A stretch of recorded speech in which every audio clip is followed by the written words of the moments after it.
We're live. How do principals like us make a difference in the lives of students and communities we serve, despite all the obstacles we encounter to transform our school culture? And how do we improve when they use our demographics against us?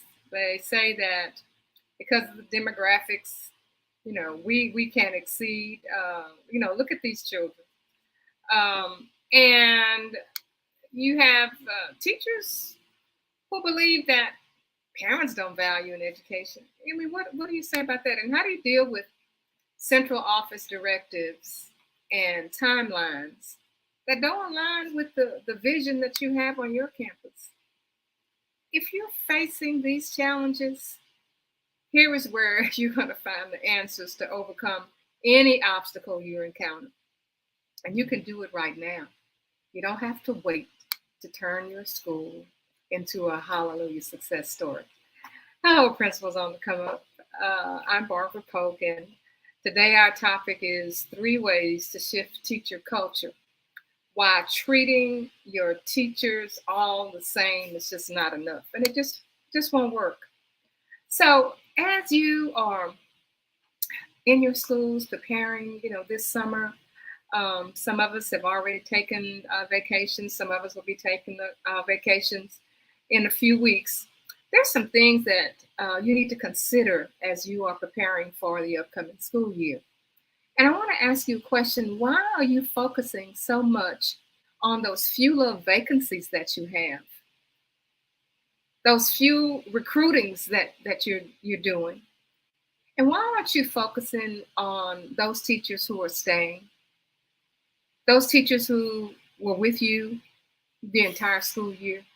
Those teachers who, pretty much got you, to where you are. And if you are a new principal or a returning principal and you had some exceptional test scores and you've been recognized for your performance by the community, and you have done all of your presentations, and you have spoken in conferences this summer, and I know you're feeling good about yourself, but don't get the big head.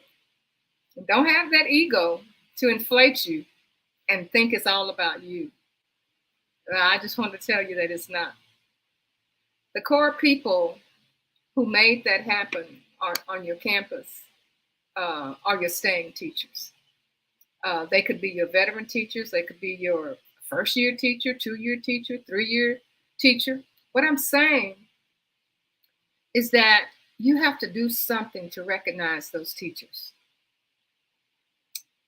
And if you don't, you're going to get blindsided, and you're going to be looking for them, and they're going to go someplace else. Remember, here in the state of Texas, teachers are wanted at every corner of the state, and they can make a choice as to where they want to go and where they want to be and the amount of salary that they want to have. It's just like that. And the more experience they bring and the more background they bring, the greater an asset they are to any school district, whether it's an adjoining school district or whether it's a school district that's 90 miles up the road. That's what we need to be doing. That's what we're going to talk about today. So what I want you to do, I'm going to talk about 3 things. I want you to give those teachers some special opportunity. So, like flexible work assignments.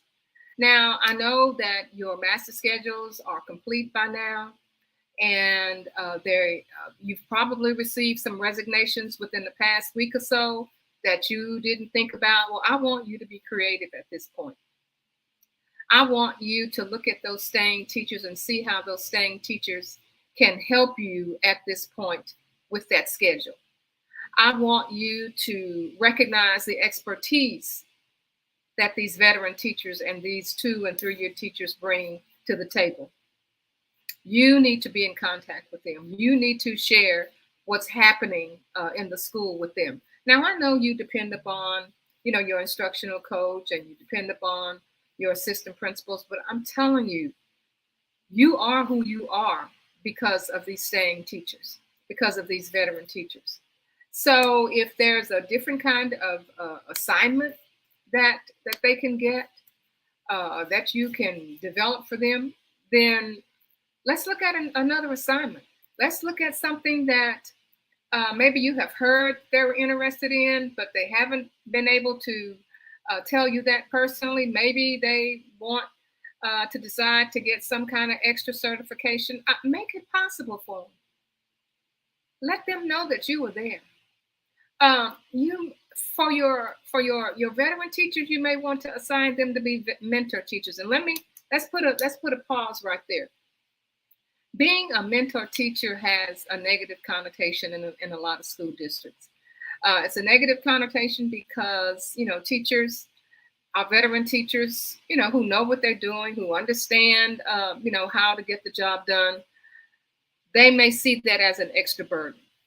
But you, as the principal, you can make that not a burden, but you can make that as an opportunity to develop some relationships with your new teachers. You, as a principal, you may work with your veteran teacher and develop some type of plan that's going to include you as the principal with that plan. Think about that this summer. Think about what you can do. Do some research. The kinds of things that I'm talking about, they're not on earth shaking.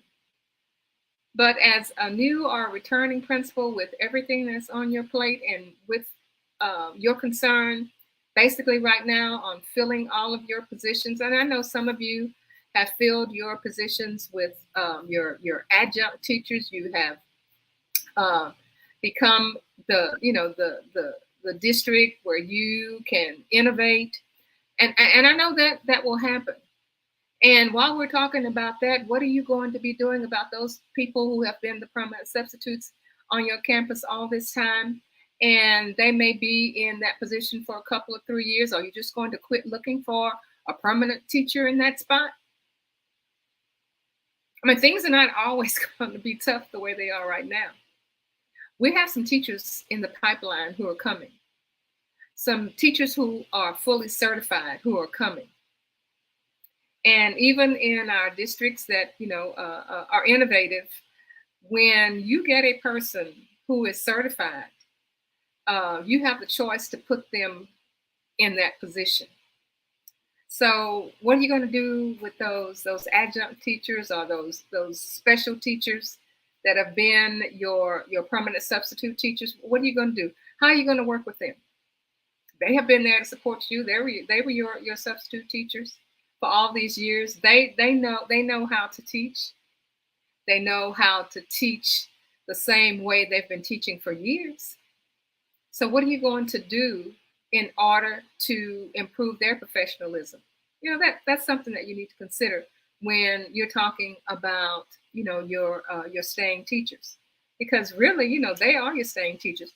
And the thing that I'm concerned about is that we need to develop something to address our teacher burnout.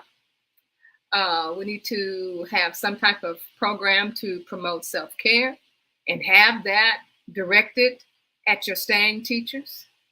Have an opportunity to give them to reflect and to rejuvenate. Tell them that you want that to happen and ask them how you can do it. They have some ideas. They stand, in the parking lot and hold their conversation. They eat at the lunch table together and they talk about things that they could do. Ask them. They'll tell you.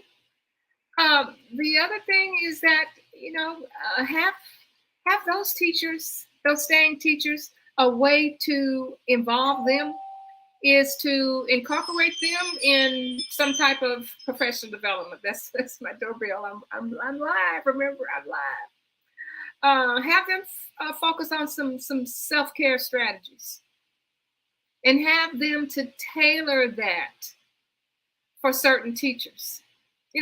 Those kind of sessions, they could cover stress management. They can cover on how to prioritize their own needs, how to maintain a healthy work-life balance. And the last thing and the most important thing is something we need to talk about, and that's talking about our physical wellness of our teachers. For every type of special event, we're always feeding our teachers, and our teachers do not get the right kind of physical activity that they should get, because I mean, we're always feeding them, and we love them, and it makes us feel good to feed them. But let's talk about promoting some physical wellness and offering maybe some fitness programs. Maybe we can do some gym memberships, something, especially for our staying teachers.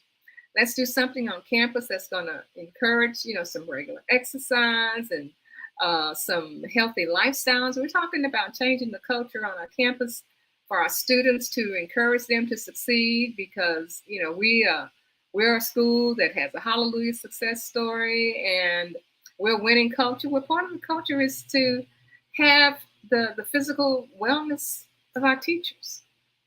So do that.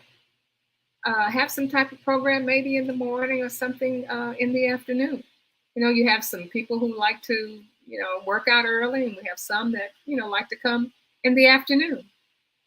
Encourage that, especially with your staying teachers. We're looking at healthy lifestyles and habits that's going to affect their overall well-being and self-care. So, as a principal, what we found is that you have a very, very difficult position, especially this summer when we're talking about filling positions, and we know that filling positions is not an easy thing to do. We know the kind of stress that we have on you as a principal to maintain your academic status and to increase your academic status. And if you're a principal who is a returning principal or new principal, and you have some preliminary scores and you have done well, I want to say congratulations to you. That was no small feat. However, let's also remember that our staying teachers are the reason that happens. Ultimately, you'll get the recognition. You'll make your presentations at conferences and talking about all the things that you did, and of course you're the leader. And we get big heads, and we start feeling good about ourselves. But let's not forget those teachers who have stayed with us and made that happen. So let's do that. Let's do that. Let's take that and make that something that is a priority for us. So if you found this information valuable and you want more help with shaping your school culture, you know, give me a call at barbararaypope.com, or you can even grab a copy of our free 10-page handbook on, how to sustain your school culture. And of course, if you're not already a member of Principals on the Come Up, you can certainly join. So I am Barbara Polk with Principals on the Come Up, where we transform schools into Hallelujah success stories. We'll see you next time.